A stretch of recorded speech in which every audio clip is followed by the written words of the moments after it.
Hi everyone, welcome back to this series of PMP practice questions, perfect for preparing for your PMP exam and also perfect for just getting a little bit of knowledge about project management in general and seeing how you're going from a project management perspective. How does your knowledge measure up? In particular, this one is waterfall questions. So the sequence of waterfall, you know, that step-by-step sequential project management flow, really popular from sort of the last 10 years and before that. And now Agile is a bit more popular, but you will still see this on the exam. So really important stuff to know. We've got 10 questions, scenario-based, quite tricky. Let's get into it. It's going to be a whole bunch of fun. The first question, you are delivering a brand new product line into your organization, partly utilizing a third-party system. You've been working with the functional manager and her team to gather their expert judgment throughout development. When they raise a concern that the third-party system is being discontinued and losing support in the next 12 months, what will you do next? All right, so we've got a system, it's disappearing, it's probably going to impact our project, and so it's just a concern at this stage. What are we going to do about that? Okay, let's see what options we have here. Update the risk register. That could be quite good. So technically, okay, and I see we've got the issue log here as well. So this could be about the difference between the issue log and the risk register. An issue is if it's actually happened, and a risk is if it's something that's happening in the future that we could manage and mitigate and do something about, or maybe have a control for. So potentially between these two things, we might want to go with the risk register as it's something happening in the future. So we might want to put in a control for this. Maybe there's something that we can do about it to help this or stop this. So that's actually looking pretty good. Let's see what else we have. Ignore the concern. Well, I mean, as you know, if we ignore something, it's probably going to fester and maybe it's going to be worse. Maybe it will go away, but if it doesn't go away, then we're going to be in some serious trouble. So how about we I don't think we should ignore it. I think if we're good managers, we should at least be aware of this thing. So let's put a no with that one for now. Escalate the concern to your project sponsor. And I think you can do these sorts of things, but as a project manager, we want to be managing these things and taking ownership for them and taking control of them ourselves and helping people become aware of these things. So it's actually our responsibility first and foremost. If we run out of all of our options, then maybe we can escalate this to someone else, and it may be the project sponsor or it may be someone else with the right authority. But for now, let's not go with that one. An issue log would only be if it happens. So let's go with updating the risk register, answer A. All right, there it is. What we're describing here is a risk to the delivery of the product and its benefits as well. So that's really good.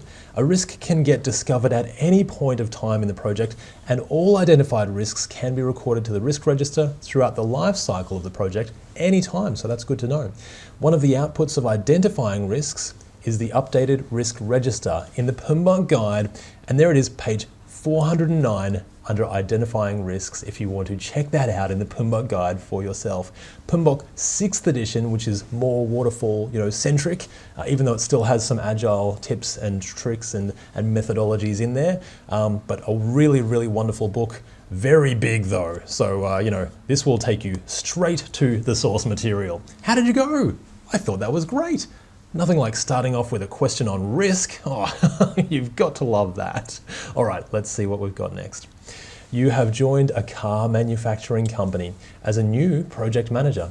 Senior management have asked you to take the necessary steps that will enable you to kickstart a project, in a corresponding area for designing a new electronic dashboard. What will you do next? So we're taking the necessary steps to enable us to kickstart a new project. How do we do that? So there's a few ways. We might do things like a business case. We might benchmark other companies, all that sort of thing, to get that like a feasibility study. But to actually kickstart the project itself, usually that's done with a project charter. So project charter. That is what we get approval from the managers with the resources and the money to kickstart our project. So I think if there's anything there, let's see, review the marketplace conditions. I mean, we might do that. maybe, but to kickstart a project, no. Create a cost-benefit analysis and feasibility study for a business case, potentially. So, good things to do, but we still need to kickstart our project. So, these are high maybes. These are good things to do. We need to do them, but maybe not the perfect answer here. Gather the high-level requirements, scope, milestones, and risks for a project charter. That sounds like what we're after.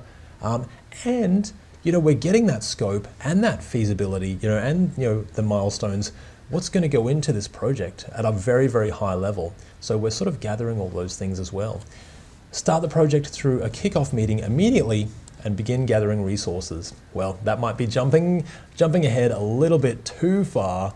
I think we need to do a little bit of planning first and see exactly what it is we want to be delivering. I say we're going to go with answer C. All right, good stuff, there it is. This question is describing the initiating phase of a project. Develop the project charter is the first step in the initiating phase. It is a document that formally authorizes the existence of a project and provides the project manager with the authority to apply organizational resources to project activities. So we can now use these resources from this particular person's area because they've agreed through signing off the project charter. And the project charter has all of the information that they need to make that decision. And it includes a summary milestone, high-level project description, key deliverables, overall project risk at a high level, and more. And we're looking at page 25 and page 81 under Project Charter in the PMBOK Guide, 6th edition. That was really good. All right, how did you go with that one? You probably beat me to that one because we were going through that a little bit, but it's good to know about the Project Charter. All right, let's see what we've got next. Your project team have just finished defining the scope of the project. Okay, we're defining the scope. They have matched the scope to the original requirements on a requirements traceability matrix. And that's really good. We've got a matrix. We've got, what are the requirements? And then, what is the scope? Who requested them, for example, the people, and what's the acceptance criteria, and what stage is it up to? So all the way from there, now we can see where those requirements ended up, and are they matched to the scope that we're delivering? Are we delivering what the people wanted or the customer wanted? So the team can't agree on what to do next. What will we ask them to do? Okay, let's see what we've got. Ask your quality team to verify the scope so the project can proceed. Okay, the quality team will verify the deliverables. So once we've created something, the quality team will go in and test those deliverables, make sure that they're meeting the requirements. So I think probably not that one just yet. Approach the project sponsor for acceptance of the project scope. Well, that happens after this one actually.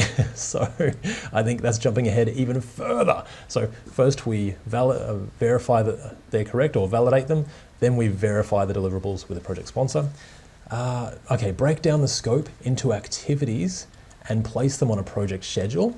That seems pretty reasonable. So once on the flow of things we've got is actually planning, then we've got scope, then we've got the schedule, and then we've got, I think it's cost is next, and then I can't remember the exact order from top to bottom, but that is on page 25 of the PMBOK Guide as well. So the scope, schedule, cost, then we've got resources, for example, quality is in there, and then you've got things like communications and risk and all those things. But initially, these are our big ones: scope, schedule, and cost. So that could actually be pretty good. Let's see what else we've got. Review the scope management plan for direction on creating the work breakdown structure. Okay, so defining the scope, this actually could be our one, because to define our scope, we need the scope statement, we need the work breakdown structure, and the work breakdown structure dictionary as well. So all of those three things make up the scope baseline. So all that to say, I think after all that, I think we're probably going to go with answer D. Let's see. Okay, very good. We had a few ones that it could have been, so that was actually pretty good. The order of scope management processes in project planning are: collect requirements, define the scope, create the work breakdown structure, the process for creating the work breakdown structure should be outlined in the scope management plan, which outlines the process for creating the scope statement, the work breakdown structure, the scope baseline. It's the process for how to do things. So that's what we're after. And how scope is accepted as well, and how it's changed also, very important. Validating scope is done by the accepting customer. So whoever is accepting those deliverables, we're validating that they're correct. After quality testing verifies the deliverables through the acceptance criteria. Wow, that's a lot of information, and that's a lot of clues for future questions actually on the process and how this is going to flow. You know, quality testing, acceptance by the sponsor, but before that we need to break it down into a work breakdown structure. All these things, these are little clues that's going to be really helpful. Page 130, 137 in the PMBOK guide if you want to check that out for yourself. All right, that was a really, really good one. A little bit more wordy, that one actually. Maybe too wordy. Let's see what this one is like. Hopefully a little bit less, a bit easier. Well, you know, we're doing pretty well. You've just taken over a project that is approximately halfway through and has used around 75% of its budget. Okay, so we're 50% done. We're 75% through our budget. Probably not a good thing, so we are over our budget. A change to one of the features has been requested after extensive user acceptance testing, and your project team cannot agree on what to do next or whether changes should be made. Okay, so whether changes should be made in the first place. And I think we got a clue from the previous question. So let's see what we've got here. Check the change management plan for details on how to make changes. So the change management plan will give us the process for making changes. Yep, so how to make changes. Okay, how do we go through the change management process? So that could very well be our one here because we're needing to make a change. So it's a change to one of the features. So what is the process for making that change? That could be it, but we're asking whether do we even need to make the change in the first place? So, you know, what do we do with our scope if these things come up? That could be a different clue. Let's see what we've got.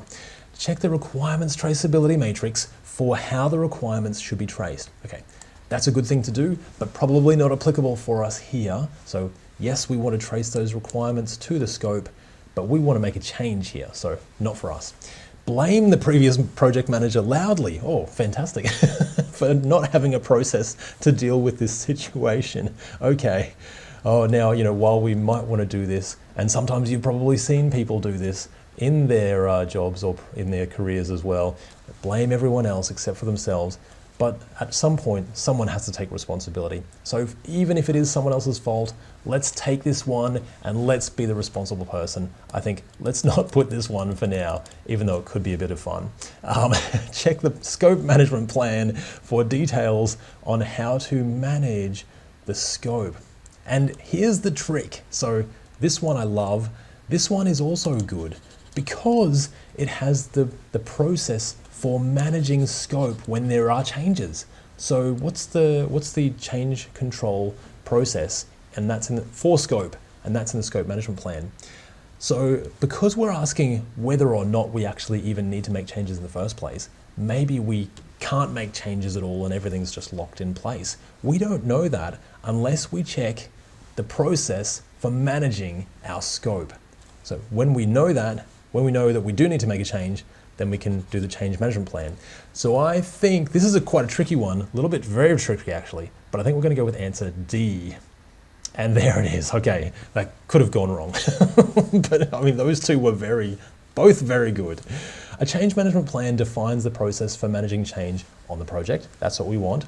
But the scope management plan documents how the project and product scope will be defined, validated, monitored, and controlled. So we're controlling that scope and then validated as well. The requirements traceability matrix is a grid that links product requirements from their origin to the deliverables that satisfy them. So that's another clue. I think we're going to get something like that in the future. It's good to know about the requirements traceability matrix, but we haven't had to use it in our questions just yet. Page 169 in the PMBOK guide if you want to check out the scope management plan. Very, very handy to know about. All right, I think we're getting through it. Let's go. We're almost halfway through this little section, so we're doing well. You've been asked to work on a process improvement within your team. The Manager has secured a developer to assist you with automating the process once it's streamlined, but you will need to make sure that they understand the process thoroughly, including the criteria to test the automation against. Criteria. And for testing potentially, what will you do next? So we're needing to understand this process, I think, so that they can get their acceptance criteria basically. Okay, anything on acceptance criteria in here? Let's see. Gather your team and developer and create a flow chart together. Okay, that would help us understand the process. So step by step, or maybe it goes down here, or maybe it goes down to this customer, or this person. So that actually could be quite handy. That's a step-by-step process on what we're trying to automate. That could be quite good. Let's see what else we have just in case. An affinity diagram, that groups things together. So now we've got all of the things in this bucket, all of the things that are similar in this bucket, all of the things similar in this bucket. I don't think that's what we want for our purposes here just yet. Gather your team and perform a cost-benefit analysis for the automation. I don't think that will help us understand the process and the acceptance criteria. Gather your team and create a quality management plan. That's the process for how we manage quality, so that's not it either. I think for our purposes, let's go with answer A. All right, excellent. How did you guys go with that one? That was a little bit easier. I think that was good. A flowchart shows the process from start to finish, including decision points and people, departments or systems involved. It's also a tool for planning the quality management. Page 282 in the PMBOK Guide, 6th edition, if you want to check that out for yourself. Well done, guys. We're over halfway. You're doing great for this little section. Absolutely fantastic. Really, really good stuff to be aware of for your exam. Let's keep going. You are working on a new project where the design and the project work, including all of the scope and cost, have been planned up front. However, part of the project relies on a vendor creating a new add-on for your project. So we're doing some of the planning up front, and then also we have a third party over here, which will be subject to multiple changes. Okay, so we've got lots of changes happening as the core product is created. What product development lifecycle approach will we recommend to the team? So we've got a lot of waterfall or predictive, but we also need some changes, so maybe incremental, for example. Sounds like we've got a combination, which potentially could be a hybrid approach. Let's see what we've got. Predictive or waterfall? Well, we need both, so not that.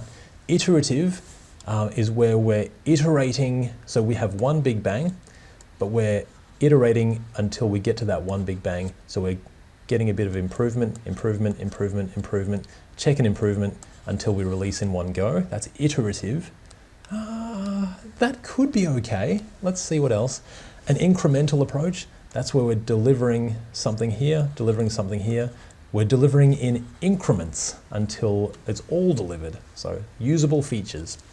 But I don't think that's it either, because we still need that planning all the way up front, plus changes ongoing. So we really, I think, answer D here, a hybrid approach, combining pre-planned activities, then iterations and ceremonies that promote collaboration and feedback for the changeable parts of this project.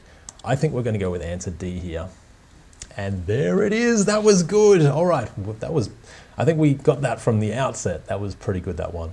A hybrid life cycle is a combination of predictive and an adaptive or agile life cycle. Those elements of the project that are well known have fixed requirements follow a predictive development life cycle, and those elements that are still evolving follow an adaptive development life cycle. So page 19 under project and development life cycles in the PMBOK Guide, if you want to check that out for yourself. How did you go? I thought that was very good. I think this is really good. So now we're getting the whole lot of different stuff on project management and waterfall project management, life cycles, quality management. It's all here. It's fantastic. This is great. All right, what have we got next? The project you are managing has defined the scope. Excellent. And created the scope baseline with the scope statement, the work breakdown structure, and work breakdown structure dictionary. And that's what we were talking about before. The project sponsor is unhappy with the planning process and would like to know how much this scope will cost to deliver. What is the next best action you should take? Okay, how much it will cost, and okay, we need to make more progress. So what are we going to do and it's very specific here. What's the next best action that we're going to take once we have created the scope statement, WBS, so the scope baseline basically. So scope baseline, as we saw before, you've got scope, then we move into the schedule. So, and then after that, we've got cost. So those things, and then it's quality, I think. So after that, I really have to read up on my PMBOK guide and get better at that. But what is the order of things traditionally that we do in that process group mapping? I love that table. All of that to say, I think we might be looking at something in the schedule area here. So create the project budget. Okay, how much the scope will cost to deliver. Create the project budget could be good because we need to know the cost. But is there something that we do before that? It's the next action we need to take. Define and sequence the activities and estimate their durations. I think that actually could be good because that relates to that schedule that we're talking about here. Create the resource management plan, that comes way later. Review the project charter for the high-level project scope, schedule and costs. We need more information that we're in the planning stage. We've passed that project charter stage. We're planning our project now. We're not just initiating our project anymore. So between the cost and the sequencing deliverables, what are we going to do next? I really think it's going to be schedule before we do our cost because we need to know where everything fits and that will feed into our cost later on. So let's go with answer B. Okay, that was good. You cannot create the budget without knowing the activities to create the scope, their durations, and the resources required to perform them. So there we go, that's our clue. We need all that information to go into our budget to figure out the cost. The next best action is to define those and sequence those activities and estimate those durations. Page 174 under Plan, Schedule, Management. If you want to check that out for yourself. Well done, guys. That was really good. A little bit tricky again. We've had a few tricky ones here. This has been quite fun. And we've only got 3 to go in this little section. You're doing great. Let's keep going. You're working on a project charter for the initiating stage of a new project that will deliver a new data system.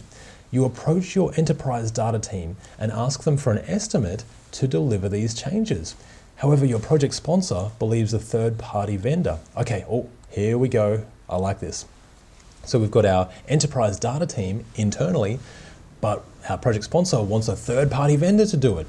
We'll provide the best solution. So what will we do next? So if we have a choice between internal and external, we need to figure out which is the best option and what's that going to be. So create the project charter and let the steering committee decide. We can't do that until we get more information on who is going to be the best way to, what's the best approach here. Perform a make or buy analysis with a payback period. I love this one, absolutely. So make or buy, is it cheaper or better for us to make it, or is it cheaper or better to buy it? And the payback period. So let's say we spend $100 to make it and only $1 to buy it. However, every month it only costs us $1 to ongoing. So $1, $1, $1, $1 to maintain it internally, but externally it costs us $1,000 a month. And so all of a sudden it's actually more expensive. It seems cheaper on the outset, but it's actually more expensive for us to go externally. That's an example of make or buy with payback period, with that payback period. So ultimately it won't take very long for us to make our money back if we do it internally. And of course, you will see this happen all the time in your project management career, where people think, oh, we're just gonna buy this, a third party system, and then the reality hits home when we realize how expensive it is ongoing, and we don't control the data, and we don't control any of the other information, and we can't make changes to it. All sorts of problems will arise. We have to analyze this stuff up front with make or buy analysis. I really think that's the one. Let's see what else we've got. Ask the enterprise data team for their lowest quote to ensure they win. That could cause problems because maybe they'll have to cut corners to win the quote, of course. So maybe it's not the best approach. Take an agile approach to the project and deliver it in increments. That's not going to save the day just by changing the approach. We still need to do the analysis up front. Let's go with answer B. And there it is. Make or buy analysis is used to decide between two or more options in delivering a project, with one of those options being your own organization.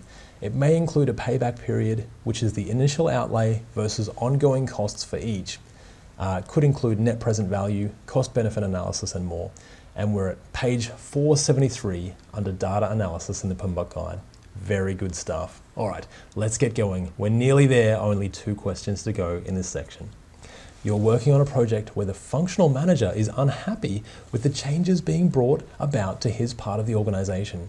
He argues constantly, misses key meetings, demands multiple sign-offs or to slow progress, and much more. The project sponsor asks you to go for a win-win approach to this conflict. What will you do next? Okay, so stakeholder management, very, very important, and win-win approaches to conflict is probably what we're asking here. So let's see what we've got.